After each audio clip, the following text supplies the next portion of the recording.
I've been doing a lot of research on histamines, and because even after people get their methylation balanced, there are issues that are still hanging out there. I'm always searching. I'm always searching for the missing piece or other answers. I think that there's some very interesting stuff here, and something I hadn't paid a lot of attention to, maybe you guys have and I haven't, are the receptors, the histamine receptors and their function in the body. And so I started playing around with muscle testing histamine, which often tests fine. But then when you put it with the receptors, that's when you'll see some problems show up. And then you can also test them against the foods or even the organs. And you can see where we've been missing a piece of the puzzle that's related to histamine. I just recently did an IgE test and got that back and discovered that I also have IgE allergies, which is a different topic, but I think it can contribute to the whole histamine load. And found out I was allergic to eggs, which I've been eating forever, every morning. So thank you very much. And dairy, which I already knew. I noticed that since I cut those out, a whole lot less congestion and not snoring, and my energy's better, and I don't require nearly as many supplements. So I was like, okay, I get it. How do we not miss this on our patients? And how many of you, with a raise of hands, feel like you're missing something or that there's allergies that are just, yeah, that we're missing a piece of the puzzle? Okay. For this little presentation, this is going to be largely information, but I'm going to have a follow-up workshop where I take you through the process of how to test for it. So if you sign up for the workshop, it'll include a little test kit of the histamine and the histamine receptors so that you can start to really pinpoint what's going on with these and where the problem is. So hopefully you'll find this information interesting. I did. I learned a ton when I started to really look into this. So I'm going to mute everybody so that our playback is okay. If you need to ask questions, just raise your hand. I think there's a hand raising thingy here, but you can just physically raise your hand and I'll stop and answer questions. Anybody have questions before we start? Okay, it's good to see a lot of you, a lot of faces I haven't seen for a while. So, hi, Karen. Hi, Barbara. Hi, David. Cheryl, I know you're there. Miriam, Nicole, Lisa, and Alex Gilmore and Lawrence. I just saw you not long ago. I'm going to share my screen, show you what I've been working on. In the holistic methylation, we've been testing for histamine and N-methylhistamine and histidine, and that's about it. And it just really never shows up that much. Occasionally it does, but I know it's been there. So that's why I've been like, how do we pick this up? Where is it? We are going to be able to, by the end of this, you're going to be able to explain the role of histamine in immune, neurological, and gastrointestinal function beyond the classic allergies. I'm going to show you the difference between allergies and histamine intolerance. Describe how genetic variation influences histamine production, breakdown, and receptor sensitivity. And then identify key genes involved in histamine regulation, including those that we already know about, DAO, HNMT. But there are others that I did not realize were part of the histamine breakdown. So that was a surprise too. And then recognize common symptoms of histamine intolerance and histamine-driven inflammation. And that's a key as well, including anxiety, gastrointestinal distress, headaches, and allergic sensitivity. And understand why individuals respond differently to foods, medications, and environmental triggers based on genetic makeup. And then again, differentiate between histamine intolerance, allergies, and mast cell related symptoms using a root cause lens, as we always do. All right. So the thing that I've learned is that histamine is complex, and histamine and its receptors, and again, that's the piece that was new to me, represent a complex system of immunoregulation with distinct effects mediated by 4 receptors. That's the H1 through 4. And the interesting thing is their differential expression, which changes according to the stage of cell differentiation and microenvironmental influence, which means that sometimes they're a problem and sometimes they're not. And I'm going to show you how and why and how you can test for that. Several factors, in addition to genetic factors, may influence histamine receptor effects, including the microbiota. And that was an interesting piece to discover too, that there are certain probiotics that are pro-histamine and certain probiotics that are antihistamine that help your body break it down. So some people taking a probiotic may be actually shooting themselves in the foot, especially if they're not muscle testers. But I always wondered why. I got different results with people. There's so many different kinds of probiotics out there. Why does one test this way for somebody and not for somebody else? The other thing, gender, females have higher estrogen levels and we tend to have more issues because estrogen and histamine go hand in hand. Aging can cause those receptors to not function as well and create a histamine overload. Autoimmune diseases, inflammatory skin cancer, gut, and pulmonary diseases. Part of what led me down this path was Dr. Wayne Hogan's wife has pulmonary fibrosis, and we were like, everything else was doing good. She's really come a long way. She's doing really incredibly well, but the pulmonary fibrosis was still there, and we weren't getting to it. And I was like, all right, let's play around with histamine. And we put the histamine, I think she was histamine receptor 2 or 1. Anyway, we put those on her and we balanced them, and it balanced the lungs, and we're looking for an improvement in the fibrosis. The doctors have been very negative about her chances, and I'm like, no way, we are not going there. So she's really done quite well up to this point, and we're hoping for a full reversal of that fibrosis. We'll see. That's what I'm hoping for. Just the basics. Histidine, which is an amino acid, converts to histamine in the stomach. It stimulates hydrochloric acid production. If you're having trouble converting histidine to histamine, you could have low hydrochloric acid. So the HDC is the enzyme here. In the brain, it regulates sleep, hormonal secretion, memory formation, and brain arousal. And a lot of people don't realize that. They don't realize that histamine has a real function in the body. It's not just a throwaway, let's get it out completely. It's a neurotransmitter. And just a hint, when you take an antihistamine, it makes you drowsy, depending on the class of it. But it's really critical for memory formation and brain arousal. And we're also going to talk about the side effects of antihistamines. And in the immune system, it acts as a vasodilator in allergies and immune system response. So it's a lot bigger than we had given credit for. A lot of people just think histamine allergy. There's so much more to it. Histamine's function, it's activation of the sympathetic nervous system. It can lead to anxiety, stress-related release of hormones. It can block pain sensors, lead to water retention, suppression of appetite, immune response, digestion, inflammation, sexual arousal, and blood pressure, vasodilation, muscle contraction, wakefulness, and neuromodulation. So there's a lot more to the puzzle here. I've used this graph for years, and it's just fascinating. All the different symptoms that can be contributed to issues with excess histamine. This is my favorite. It increases your risk of getting hit by a meteor. No, I'm kidding. That's just farts. Stomach cramps, diarrhea, dysmenorrhea. That's one thing we don't think of as physicians. We don't think of this could be a histamine problem when people have painful periods. Bronchoconstriction, we do think of that, and difficulty breathing, congestion, of course, we think of that, but itching, flush, itching, and arrhythmia, that's one. I'm seeing that a lot lately on people as arrhythmias, and definitely can be affected by excess histamine levels, anaphylaxis, hypotonia, and hypertension. So it could go either way. Low blood pressure or high blood pressure, vertigo, headaches, nausea and vomiting, circadian rhythm issues, waking in the middle of the night, arousal. Maybe you ate something that is a high histamine food before you went to bed, and then boom, here, it's going to cause an arousal or some kind of waking in the middle of the night.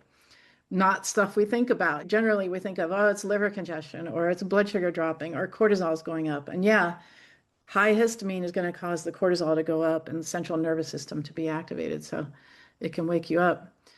Contribution to the regulation of body temperature, food intake, locomotion, learning, and memory. And then, of course, mast cell secretion And in the past, we've been looking at using the mast cell vial and putting that on the body and seeing if it shows us mast cell activation. But sometimes it's not mast cell activation, it's just histamine intolerance and too much histamine. But you can see down here the different receptors. So H1, 2, 3, and 4 represented down here, and they all have different effects on the body. So we're going to talk about those in a little more detail. But here's the difference between an allergy, which is IgE mediated, and histamine intolerance. So for an allergy, the underlying mechanism is the immune system that produces specific IgE antibodies to food, environmental protein. Usually the trigger is a protein allergen like peanuts, pollen, shellfish.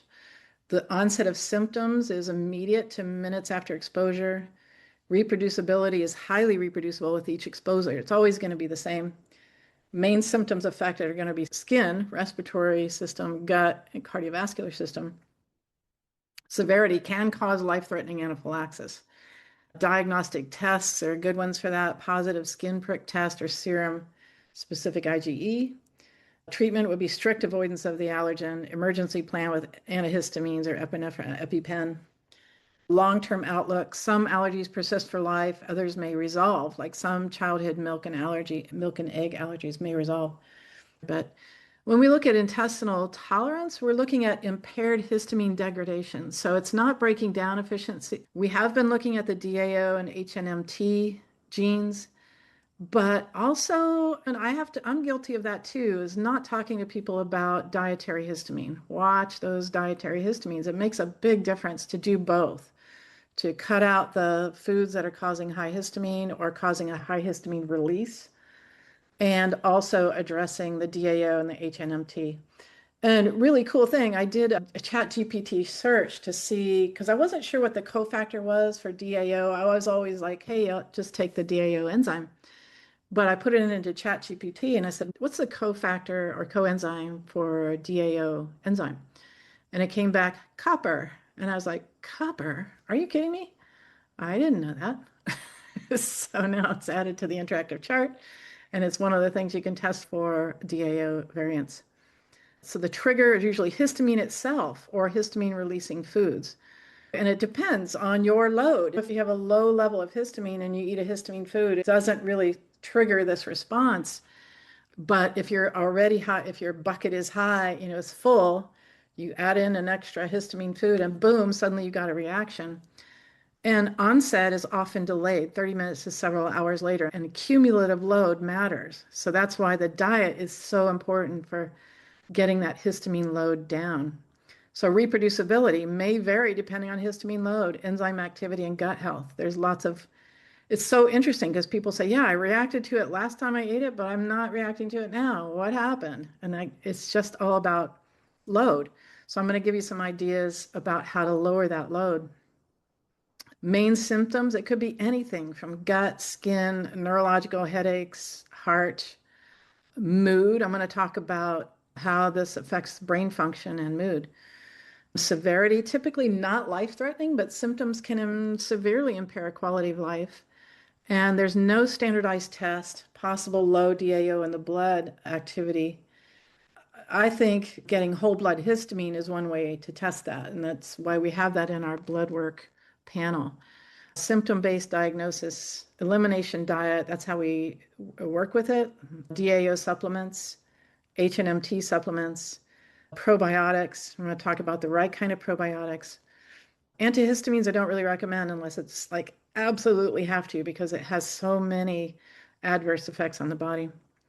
Long-term outlook is chronic, but symptoms are often manageable with diet and lifestyle modifications. I think that's true, that if you have histamine intolerance, you can manage it, and you manage it through adding in the cofactors for DAO, HNMT, MAOB, and also finding out which foods are triggering histamine intolerance for you and keeping those very low in your diet. Not never have any, but just know that your tolerance is low in those. And the specialists are gastroenterologists, functional medicine, or integrative practitioners. I think they're holistic methylation practitioners. That's what I think. All right. So Let's talk about what histamine does in the body. It induces microglial activation and the release of both pro-inflammatory and anti-inflammatory factors in the brain, contributing to the development of inflammation in the brain.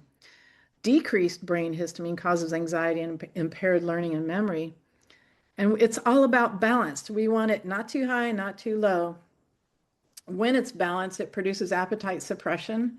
So those people that are on GLP-1s, if they just get their histamine balanced, often that can really help because the appetite can be regulated that way, which is cool. Anxiolytic, which I love that word. That's one of my favorite words. It breaks down anxiety producing hormones essentially and improves cognitive function. So it's a huge thing to address brain function and mood and appetite. So excess histamine symptoms or intolerance, we already looked at those, but it's just a good reminder to look at these kind of things because these are the kind of things that walk into our office every day are weird things like this. Arrhythmias is something we don't think of. Hypertension, hypotension, fibromyalgia, rheumatoid arthritis, and I'm going to show you how it can trigger autoimmune diseases, etc. So just an important reminder of how many symptoms come from histamine intolerance.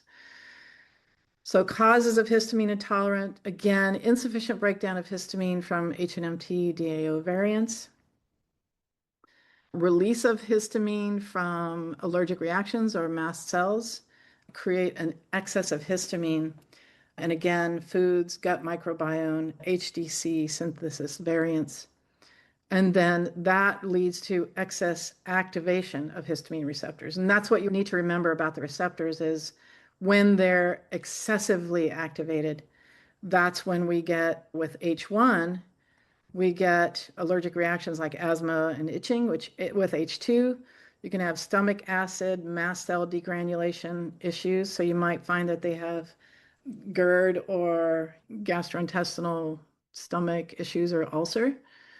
H3 leads to more neurotransmitter issues and then modulates immune response. It can inhibit the release of dopamine and serotonin and norepinephrine. So it can cause issues that way. It's not something we typically think of. And then, of course, the H4 receptor leads to inflammatory responses, mast cells, and this is the one that can lead to autoimmune conditions. This, I want to point out, Genetic Life Hacks. I don't know if you guys are subscribed to that, but she's stellar. Her information is amazing. So if you get a chance to Google that and look her up and subscribe to her newsletter, she's really right on, very knowledgeable. Debbie Moon is her name. So here are some of the high histamine foods and histamine triggers. Alcohol. And I talk to a lot of people that are like, you know what, I can no longer drink alcohol. I get a massive reaction, and I was one of those too. But not that I drink that much and not that I want to drink that much because it's just not good for you in the first place. But every once in a while, it's nice to have an alcoholic beverage. But for me, I would pay for it big time the next day. But I have found that since I've lowered my histamine foods and balanced those histamine pathways, I can tolerate a little bit. And it's okay, that's different. Fermented foods and dairy products such as yogurt and sauerkraut, pickles, kimchi, all the different fermented foods, very high in histamine. Dairy products as well, especially kefir and yogurt and etc. Dried fruits, avocados, eggplant, spinach, processed and smoked meats like pepperoni or hot dogs or that kind of category. Shellfish and especially aged cheeses, a lot of cheeses, but especially the aged ones are going to have much higher levels of histamine. And they don't contain histamine, but they trigger histamine release in the body. I'm not sure how that works, but that was how the list that I found was presented. So again, alcohol, bananas, tomatoes, wheat germ, beans, papaya, chocolate, citrus fruits, nuts, especially walnuts, cashews, and peanuts, and food dyes and other additives. Food additives. So the two major pathways that metabolize most of the histamine are HNMT, which we know the 50 to 80% of the histamine is metabolized by that one. DAO is metabolizes 15 to 30%. That's usually ingested histamine. 2 to 3% is excreted unchanged. We'll also talk about the MAOB, but the HNMT is located in the airways, central nervous system, intestinal smooth muscle, mucosa of the small intestine, the liver, and the kidneys. The DAO is located in small intestine, mucosa, liver, kidney, eosinophils, placenta, and skin. Well, there's, it looks like, what about energy drinks? Leftovers. Yeah, thank you. Leftovers. You're supposed to eat leftovers within 24 hours. Yeah, test them because it's interesting. Definitely energy drinks. We're going to talk about that. Okay. All right, this is where the interactive chart. We've been looking at histidine is converted through the action of histamine decarboxylase to histamine. And then, of course, it's going to stimulate the histamine receptors. HNMT, histamine N-methyltransferase, converts histamine into N-methylhistamine, and it's upregulated by methylation. So SAMe comes over here and donates a methyl group, thus the name methyltransferase. So often when I see this genetic variant, if they do test weak for histamine, often it's a methylation, a low methylation issue that'll, or methylation that'll solve it, I should say. N-methylhistamine can also lead to high oxalates. It's broken down by DAO and MAOB. MAOB can also degrade histamine itself. Just learned that one too. But interesting thing is those are all made into aldehydes. That's interesting, the acetaldehyde. And so that has to be cleared by these enzymes over here that are hidden, the aldehyde dehydrogenase, and out of the body. So if you have a genetic variant there, it can also back up the aldehydes here. And these are the guys that have some direct or indirect activity. So there's the DAO, also called the AOC1. That is catalytic degradation of histamine, HNMT, methylation of histamine inside the cells. And then copper transport. As I mentioned, that DAO is a copper-dependent enzyme. These genetic variants can lead to issues with getting copper to the DAO. I learned a lot when I started researching this. And then B6 is also needed to generate active P5P for amine metabolism. That means that turning histidine into histamine, it's a P5P or a B6 dependent enzyme. So if you have genetic variants there, that can interfere. Mucosal integrity, that FUT2, we've looked at this for years, and I did not put this together with histamine issues, but boy, I do now. FUT2, I don't know if you remember this, but it feeds the good flora. So it feeds the bifidobacterium that are especially good at breaking down histamine. So if you have a FUT2 variant, you're not going to feed the bifidobacteria, and they're not going to stick around because they're not getting fed. So they're out, and it can lead to higher levels of histamine. And I was like, oh, wow, this makes so much sense. Thinking about that one and putting the GI stability from standard process as a possibility in there. The MUC2 just recently added that to MyHappyGenes. The OCLN, I'm going to have to do some research on that and add that. But then, of course, methylation, MTHFR, MTR, MTRR, needed to create SAMe required for histamine clearance. That's another one to think of with allergies. And then oxidative stress, the SOD2 and the glutathione peroxidase 1 protect that DAO from oxidative degradation. A little more to the puzzle than just like only going after the DAO, only going after the HNMT. So the histidine decarboxylase, again, converts histidine to histamine. Genetic variants may result in low levels of histamine and high levels of histidine. It's, again, a P5P dependent enzyme, vitamin B6. Health risks here, Tourette's syndrome, mast cell neoplasm, brain fog, and fatigue. B6 can solve a lot of that issue. But then making sure you're going to make histamine, so you got to make sure that it's going to be broken down. So that's the tricky part, is that's why you can't just do spot supplementing. You've got to look at what's going to happen down below, because B6, let me just share my screen here for a minute. B6 is also going to upregulate homocysteine, converting to cystathione, to cysteine. If you have a sulfur transferase issue down here, you're going to create a problem. You're going to dump a bunch of heavy metals and start up this pathway, because this CBS is B6 dependent. You're also going to start up tryptophan, converting to serotonin. You need to know what's going to happen there. So That's why sometimes why isn't B6 testing? They have a HDC variant. Why isn't B6 testing? It's because you need to put it in with either methylation support for here or copper or some support for MAOs. So when you give B6, you're going to end up needing to support these down here, detox pathways over here. Basically, you got to know what's happening in the body. So sometimes just trying to supplement with B6 here to get this going, the body will say, no, don't do that because you're going to start up other pathways. So that's why it's all part of the methylation, doing it correctly in the right order. Okay. So HNMT inactivates histamine by transferring a methyl group from S-adenosyl L-methionine to histamine. SAMe. HNMT deficiency results in increased brain histamine, high aggressive behavior, sleep-wake cycle abnormalities in mice. We don't want those mice not sleeping. It's not good. Health risks, gastric ulcers, septic shock, allergies, inflammation, and nasal polyps here with that genetic variant.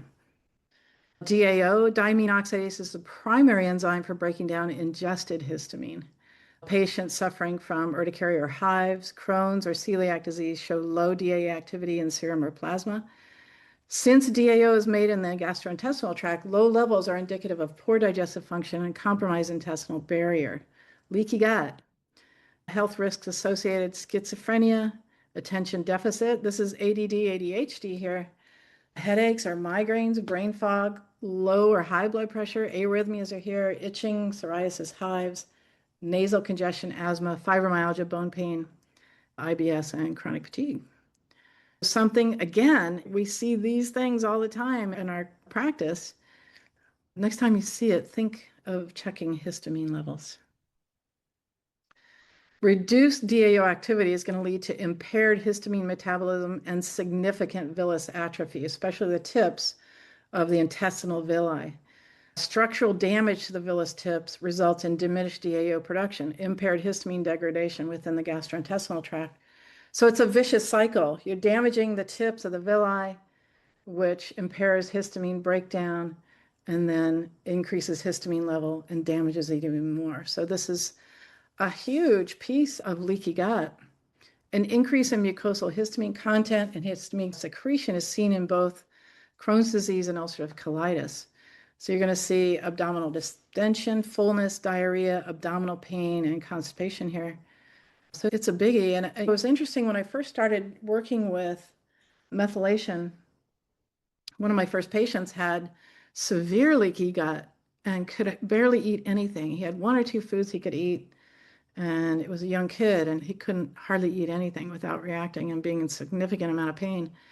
And it was right at that time when I was transitioning from a functional medicine practitioner to a methylation practitioner, or looking at the genetics. And I put him on a program that included methylation, and I just went through the whole process with him, put him on a program. And I did not address the leaky gut. I did not address the food allergies, but they all disappeared. Next time he came in, it was like, yeah, I'm eating anything I want, and it's not bothering me. I'm like, what? Wait, no, we didn't do any. I didn't address the leaky gut, because in the past, if you, as a functional medicine practitioner, you'd have to repair the gut, put in new flora, get rid of the SIBO, do all the things. The body did it, and that was when I went, oh my gosh, this is big. Really deep dive into this piece of it. I hope you get it, that you can really clear up. If you get the histamine out, start getting it broken down, the villi can regrow and repair, and then they can tolerate more histamine. So it's all about regaining their resilience, not to the point where they want to just eat anything and then appear again, but you keep them on their supplements, keep them low on the histamine load. They learn what foods to stay away from. And then you can repair this without having to go in and get real fancy with the leaky gut situation. And then the MAO, that's the other guy down here, breaks down histamine in the brain, mainly N-methylhistamine, but also histamine itself. This influences neurotransmission and potentially inflammation. MAO variants are associated with, and A variants, they're very closely aligned. Aggression, addiction, antisocial behavior, anxiety, bipolar disorder, fatigue, irritability, memory issues. schizophrenia, sleep issues, Alzheimer's, Parkinson's, stress-induced cardiac damage, depression, and cognitive decline with age. So histamine in the brain, when I started to Google that, I found some interesting things. Electrophysiological effects of histamine have been found in many regions of the central nervous system, including the cerebral cortex, thalamus, hippocampus, striatum, hypothalamus, cerebellum, and brainstem and spinal cord. It's everywhere.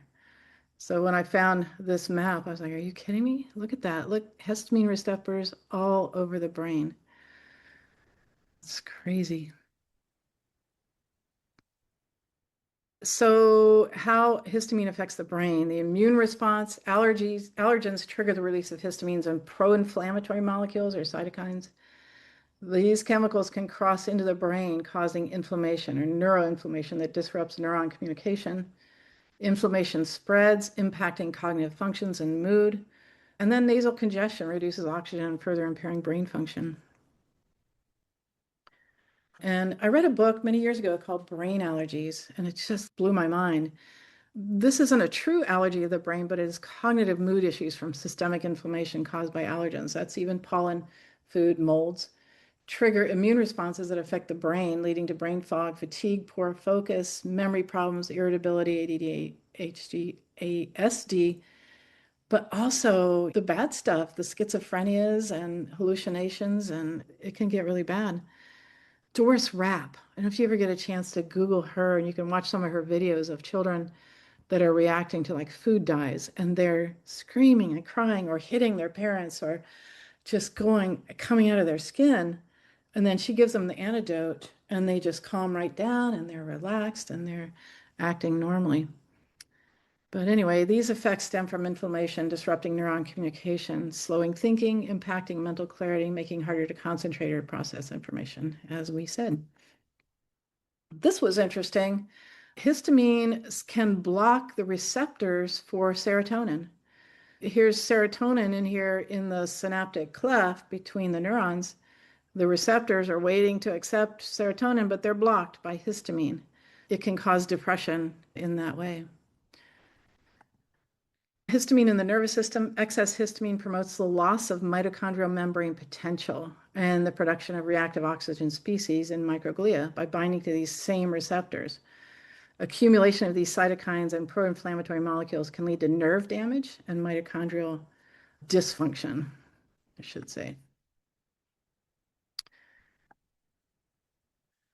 Same stuff, different day. You got it. So again, sources of histamine in the digestive system. So exogenous dietary intake, the host, whenever you eat meat, etc., or we also produce histidine naturally, and then microbial production. So if your infections can also create histidine and then create histamine.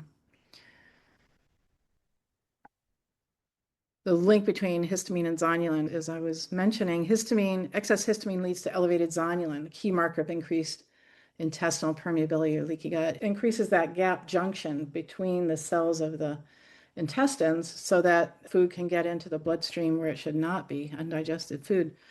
This suggests that dysbiosis, imbalance, and inflammation common in histamine intolerance can damage the gut barrier, leading to more zonulin release, while histamine itself can also affect immune responses, creating a cyclical problem. And then zonulin is the modulator of intracellular tight junctions involved in trafficking of macromolecules and therefore intolerance, immune response balance. This was out of Physiological Review 2011. When the finely tuned zonulin pathway is deregulated in genetically susceptible individuals, both intestinal and extraintestinal, autoimmune, inflammatory, and neoplastic disorders can occur, neoplastic being cancer. So it's really interesting what I found, how histamine can lead to cancer. So I'll show you how that works here.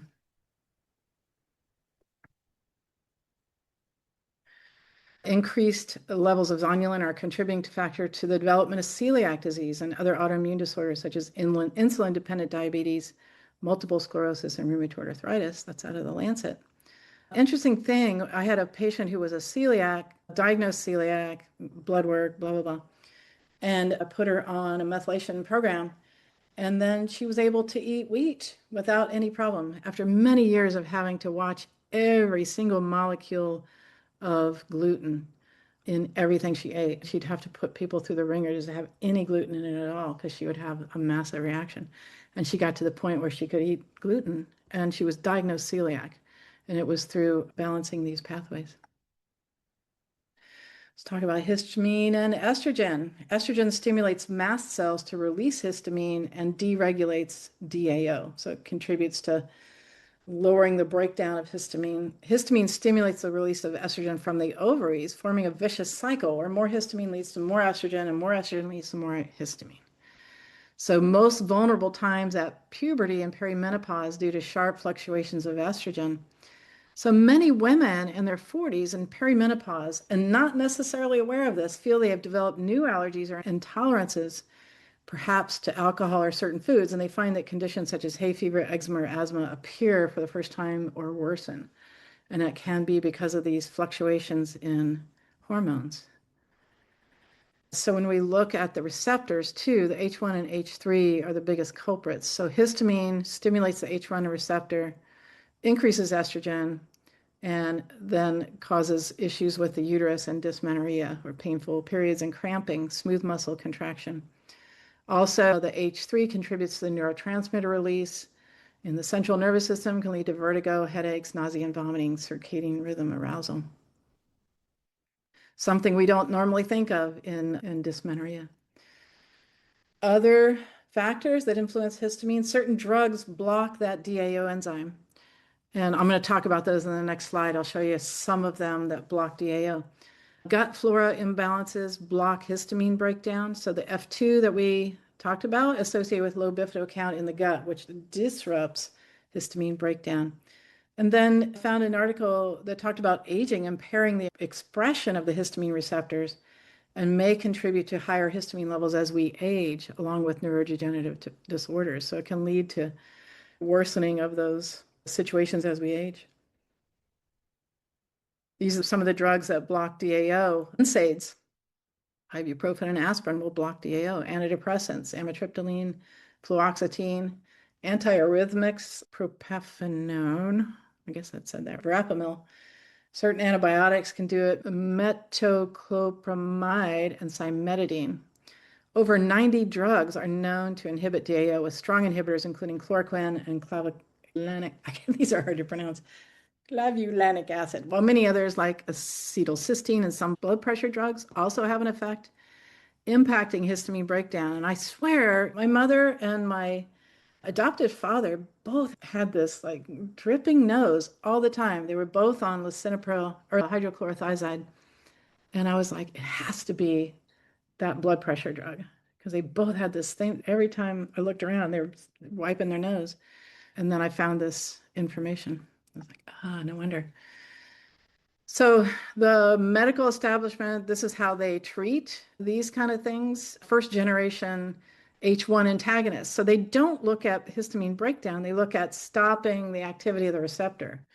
So it keeps the histamine levels high in the body, but they're stopping the effects that the receptor is having. These are diphenhydramine or chlorpheniramine, diphenhydramine or loratadine. Second generation don't cross the blood-brain barrier as easily, reducing the central nervous system effects, and that's loratadine and cetirizine. And usually for allergic rhinitis, you got to carry sleep aids. The H2 antagonists are ranitidine or famotidine. So that's Tagamet and what's the other one? Pepsid.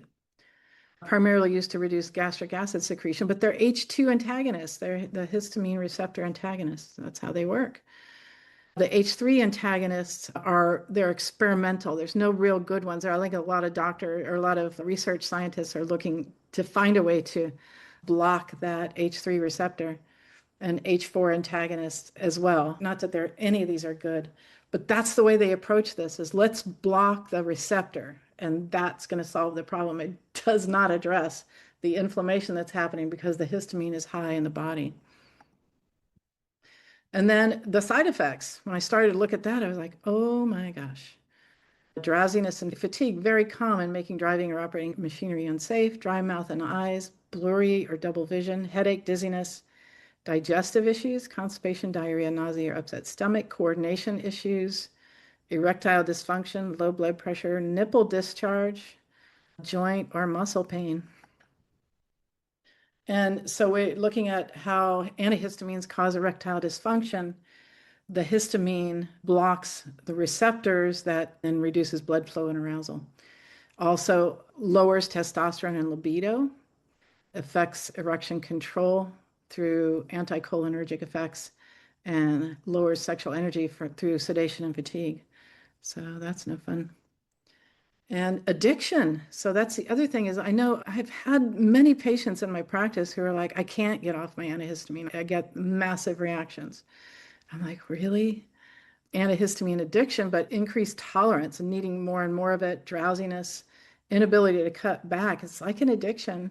Withdrawal symptoms can be irritability, anxiety, or sleep issues, and strong cravings for the antihistamine. That was really interesting. Antihistamine overdoses can happen, and especially if you're taking them with a sedative or hypnotic. Symptoms include intense drowsiness, hallucinations, agitation, and irritability, more common in children than adults, blurred or double vision, tachycardia, and seizures. Antihistamines are going to make these worse. Diabetes, enlarged prostate or urinary retention, epilepsy, heart disease, high blood pressure, glaucoma, and hyperthyroidism. Not good. And then is it when they get off the antihistamine, is it an allergy flare-up or is it a withdrawal symptom? And this is how you tell the difference. Allergy flare-ups are going to be sneezing, nasal congestion, watery, itchy eyes, skin rashes, or hives. The withdrawal symptoms are going to be anxiety, irritability, insomnia, dizziness or lightheadedness, nausea, sweating or chills, rebound allergy symptoms that are more severe than before, often appearing suddenly after discontinuation. After stopping Zyrtec, and I find that to be one of the most addictive, some users report intense itching across the body, far worse than any pre-existing allergy. It may take days or even weeks to resolve fully. So that's not fun either. I'm going to stop for a second and see if there are any questions. I have a bunch more here, so we're going to get into the receptors. Oops, let's go back and stop share for a minute. Okay, any questions before I go to the next part? I'm going to check in this. See, freeze the leftovers.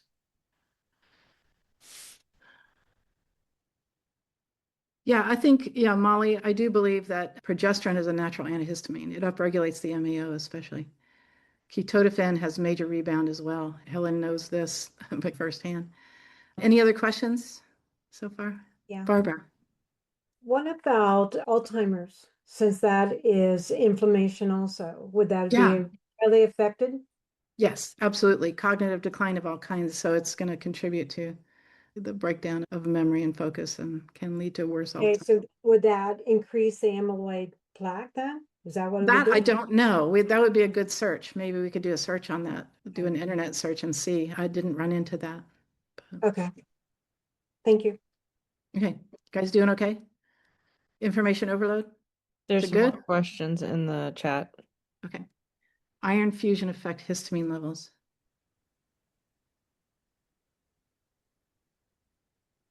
I don't know. I really don't know the answer to that. Again, we could probably Google that. Chase tree inhibit histamine. It might, because it'll balance the estrogens. Yeah, definitely causing dementia. Ketotifen. Okay. Yeah. All right. On we go. Okay. I have more. All right, so let's look at the receptors. So the H1 is in the cerebral cortex, mainly thalamus, locus coeruleus, raphe nucleus, astrocytes. Its function is arousal and sleep wakefulness. Central nervous system pathologies here could be narcolepsy, schizophrenia, and Alzheimer's. So there's your answer there.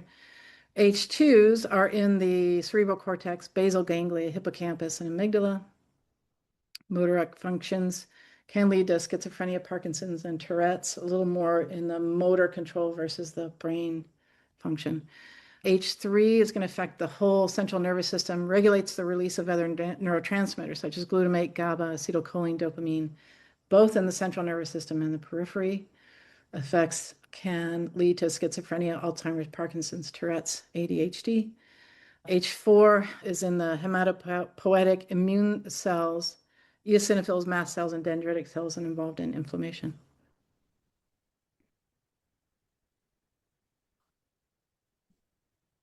Happening here. Okay, there we go. All right. So these were the different areas where histamine receptors were located. And you're going to get these lecture notes. So you can sit here and stare at this thing, but it's done by color. You can see they're everywhere throughout the body, which makes sense. The H1 receptors are in neurons, smooth muscle cells, the airways, and blood vessels. Excess activation. So think about the histamine is building up. Excessive activation then is going to occur in that H1 receptor if that one is open and working correctly. If you don't have a genetic variant there, which is an interesting concept. Cause allergic, anaphylactic physiological reactions, increased pruritus or itching, pain, vasodilation, vascular permeability, hypotension, flushing, tachycardia, and bronchoconstriction. Excess stimulation can interfere with sleep-wake cycles, food intake, thermal regulation, emotions, aggressive behavior, locomotion, memory, and learning. Sometimes I have patients come in and go, I sweat all the time, or I can't sweat at all. And that's another clue to look at. Excess stimulation can lead to asthma and can also include features of smooth muscle spasms, mucosal edema, inflammation, and mucus secretion. H2 receptors found mostly in the gastric mucosa, smooth muscle cells in heart, leads to gastric acid secretion, excess activation, increased vascular permeability, hypotension, flushing, headache, tachycardia, and bronchoconstriction. Again, the blocking of the H2 receptor treats the duodenal ulcer. So you can make sense that excess activation leads to excess production of hydrochloric acid. Antagonists include pepsid and Tagamet. H3 receptors, again, in the central nervous system and peripheral, regulates insulin resistance and leptin release. And this is part of the appetite suppression. Gene variants inhibit the release of dopamine, GABA, acetylcholine, noradrenaline, histamine, and serotonin. So I've just started adding these into the MyHappyGenes report. And so far, the only one that's showing up is the HRH3 when we pull in the data. I'm actively adding more of these receptors in there. But I am seeing these on people where they have a variant that keeps histamine from stimulating the production of dopamine, GABA, acetylcholine, noradrenaline, histamine, and serotonin. So in the workshop, I'm going to teach you how to upregulate that receptor, the HRH3 receptor, how to get it working better so that it balances brain chemistry. Excess stimulation may play a role in Tourette's, as we've said, ADD, Alzheimer's, narcolepsy, schizophrenia. Overexpression associated with bronchoconstriction, pruritus, without the involvement of mast cells, increased pro-inflammatory activity. Found this really interesting study promotes tumor growth and metastasis in hepatocellular carcinoma. Upregulated excess histamine, excess stimulation of the HRH3 causes growth and metastasis of hepatocellular carcinoma. I was like, whoa, that's interesting. Congestive heart failure. The SNP here of the HRH3 gene that was significantly associated with congestive heart failure in Chinese Han population. Like, what? Really? We don't think of histamine in cancer or heart failure, but there it was. The H4 histamine receptors are present in bone marrow, peripheral hematopoietic cells, and white blood cells. Highest levels in the spinal cord. H4 receptors are characterized as the immune system histamine receptor due to its role in inflammatory disorders and autoimmune diseases, including mast cell activation disorder here. But this intrigued me. Highest levels in the spinal cord. Wow. Honestly, when I get people balanced, they often don't need adjusting, and it clears up some weak muscles when we get the right nutrients. And I'm curious, it's going to be interesting to see when we do the testing and look at the H4 receptor with the test vials and the test protocol. and then put the things in that balance it and see if it balances some of the weak muscles that we're seeing that can lead to dysfunction in the spine and a need for chiropractic adjustment. Not that I'm going to replace chiropractic altogether, but I've just seen that allergies, a high histamine level, can cause dysfunction in this and cause the body to subluxate in weird ways. We haven't been in an accident, nothing has happened here. Suddenly they're all out of adjustment. I'm like, that can't be physiological. It can't be physical. It has to be physiological or biochemical. So it'll be interesting to see if there's a correlation there when we start playing with this. So let's talk about the gut flora. Histamine calming probiotics. Here's the list. And histamine producing probiotics. So you can see why this is a common one, Lactobacillus casei, why some probiotics are going to be contraindicated for these people. Not everybody has a histamine issue and they can take these, but if they do have a histamine issues, you want to err on the side of this. And I'm going to give you some suggestions when we do the workshop of supplements that probiotics that do have a good profile. Again, the FUT2, which feeds the bifidobacteria strains that help break down histamine, the support with the 2-fucosyl lactose, and that is the GI stability, again, from Standard Process. I love this product, and I haven't seen any other product yet, maybe they're out there, maybe you guys know about them, that have the 2-fucosyl lactose in it. And that's something that women secrete when they're breastfeeding, and it allows the baby to get good flora going in their intestines. But if you have that genetic variant, then you don't feed your baby that fucosyl lactose, and they often have digestive issues. So it's interesting. 20% of the population have variants there. The mucus then becomes porous and thin and no longer plays a protective role. This is a risk factor for allergies, chronic infections, diabetes, digestive disorders, and creates an imbalance in the microbiota. Methylation has a profound effect on histamine levels. Efficient methylation supported by enzymes like MT is essential for H&MT to effectively break down histamine, linking these processes. Some people are already over-methylated, and we're going to talk about that in a second here. So it's not always like, oh, you have a HNMT, I'm going to give you methylation. They may be fine on methylation, and you give them methyl groups, and it creates big problems for them, and I've seen that happen. Whole blood histamine levels are used as a marker for methylation status and to determine the presence of histodelia or histopenia. Histamine in its whole blood form is utilized as an accurate marker for undermethylation or overmethylation. So again, that's why I put it in the MyHappyGenes panel on professional co-op services. But you can also just order it by itself. People look at you like, you want what? When you walk in to get your blood drawn. I've never done that. It takes a special vial and blah, blah, blah. But it's worth doing to see where histamine levels are in people. So whole blood histamine high, this is what it's going to look like. Seasonal allergies, perfectionism or OCD, strong will, slenderness, high libido, depression, anorexia, bulimia, shopping or gambling disorders or addictions, depression, schizoaffective disorder, delusions, oppositional defiant disorder, or PDA, pathological demand avoidance. Those are undermethylators. And then overmethylators are going to look like this, typically. High anxiety, panic disorders, absence of seasonal allergies, presence of food and chemical sensitivities, dry eyes, low perspiration, artistic or music interests and abilities. I think that's interesting. I don't know why. Intolerance to Prozac and other SSRIs, anxiety and panic disorders, anxious depression, hyperactivity, learning disabilities, low motivation, paranoid schizophrenia, and hallucinations at its worst.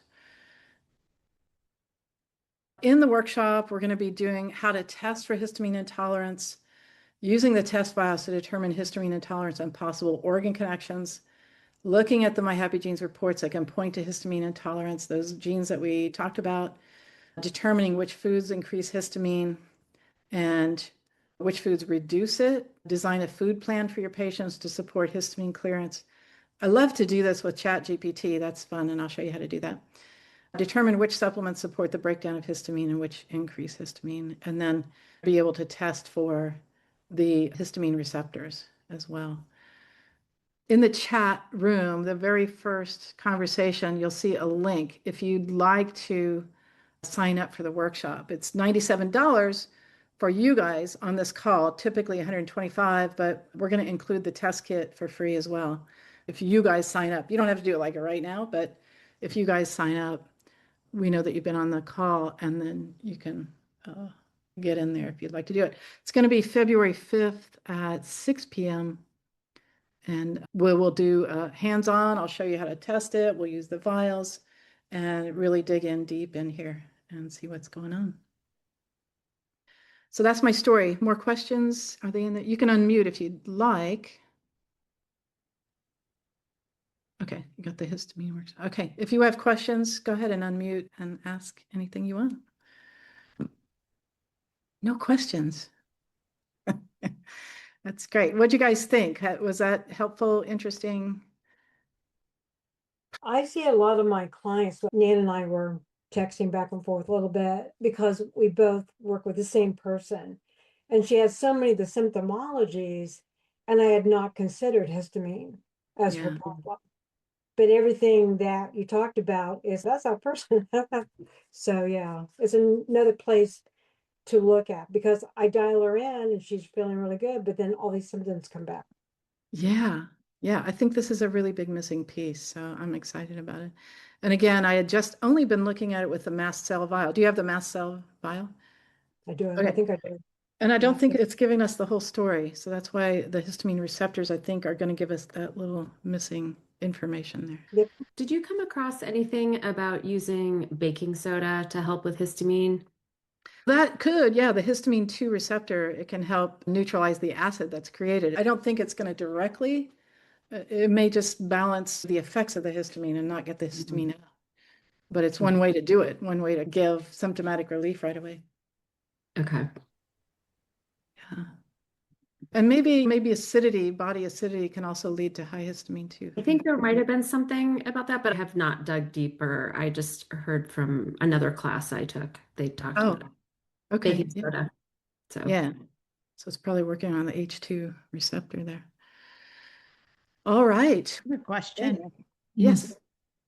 So this is I don't know if this has any relevance. I'm just same thing thinking about one of my gals. She does. Our mission this year is to get her off the Ambien, but this is her third year working with me, and she's come a long way.